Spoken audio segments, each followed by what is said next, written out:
হরে কৃষ্ণ। শ্রীমদ্ ভগবদ গীতার দ্বিতীয় অধ্যায়ের ৬৬ সংখ্যক শ্লোকে ভগবান কি সুন্দরভাবে আমাদের সুখ এবং শান্তি লাভের পন্থা সম্পর্কে দিক নির্দেশ করেছেন।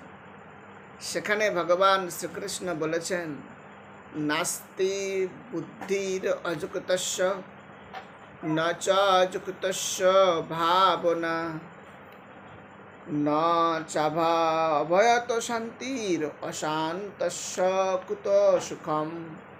অর্থাৎ যে ব্যক্তি কৃষ্ণ ভাবনায় যুক্ত নয় তার চিত্ত সংযত নয়।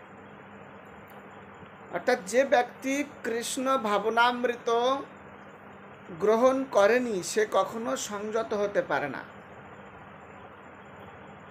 তার পারমার্থিক বুদ্ধি থাকতে পারে না। স্বয়ং ভগবান শ্রীকৃষ্ণ কথা বলছেন, কৃষ্ণ ভাবনার সঙ্গে যে যুক্ত নয় তার চিত্ত সংযত নয়, তার পারমার্থিক বুদ্ধিও থাকতে পারে না। আর পরমার্থ চিন্তাশূন্য ব্যক্তির প্রকৃত শান্তি কোথায়? আর যার শান্তি নেই সে কিভাবে সুখী হতে পারে? সুতরাং আমরা এই শ্লোক থেকে এই জ্ঞান লাভ করতে পারি যে আমাদেরকে যদি প্রকৃত সুখী হতে হয়, প্রকৃত শান্তি লাভ করতে হয়, তাহলে আমাদের চেতনাকে, ভাবনাকে, কর্মকে, জীবনকে কৃষ্ণ ভাবনামৃত দিয়ে স্নান করাতে হবে। সামগ্রিকভাবে আমাদের কৃষ্ণ চেতনায় অধিষ্ঠিত হয়ে কৃষ্ণ ভাবনামৃত গ্রহণ করে আমাদের জীবন যাপন করতে হবে। সেক্ষেত্রে আমরা প্রকৃতপক্ষে প্রকৃত শান্তি লাভ করতে পারব এবং প্রকৃত সুখী হতে পারব। এই প্রকৃত শান্তি লাভ, প্রকৃত সুখী হওয়ার জন্য যে কৃষ্ণ ভাবনামৃত গ্রহণ, সেটা আমরা কিভাবে করতে পারব? না, আমরা সদ্গুরুর চরণাশ্রিত হয়ে ভগবানের নির্দেশ পালন করলে আমরা প্রকৃতপক্ষে কৃষ্ণ ভাবনামৃত হতে পারব। যজ্ঞার্থাৎ কর্মণি অন্যত্র লোকায়াম কর্মবন্ধন। আমরা যদি পরমেশ্বর ভগবান শ্রীকৃষ্ণের জন্য সমস্ত কর্ম করি তাহলে আমাদেরকে আর এই জন্মবন্ধনে, কর্মবন্ধনে আবদ্ধ থাকতে হবে না। তাই প্রকৃতপক্ষে আমাদের ভক্ত সঙ্গে থেকেই ভগবানের ভক্তি করতে হবে। এটাই হচ্ছে এই কলিযুগের একমাত্র পন্থা। ভক্ত সঙ্গে হরিনাম এই মাত্র চাই, সংসার জিনিতে আর কোনো বস্তু নাই।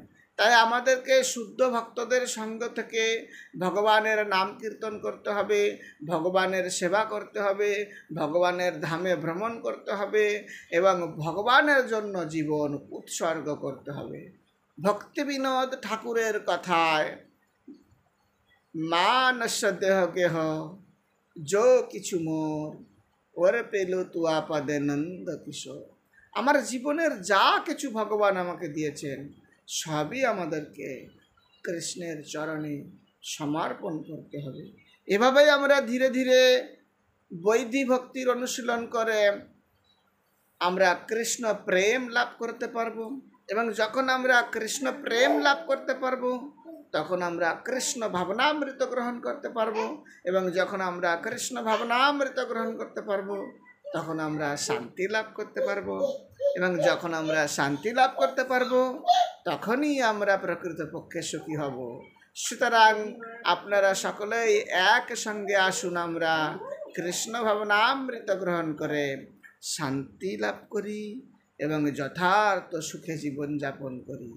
সেজন্য একমাত্র পন্থা হরে কৃষ্ণ কৃষ্ণ কৃষ্ণ হরে হরে, হরে রাম রাম রাম হরে হরে।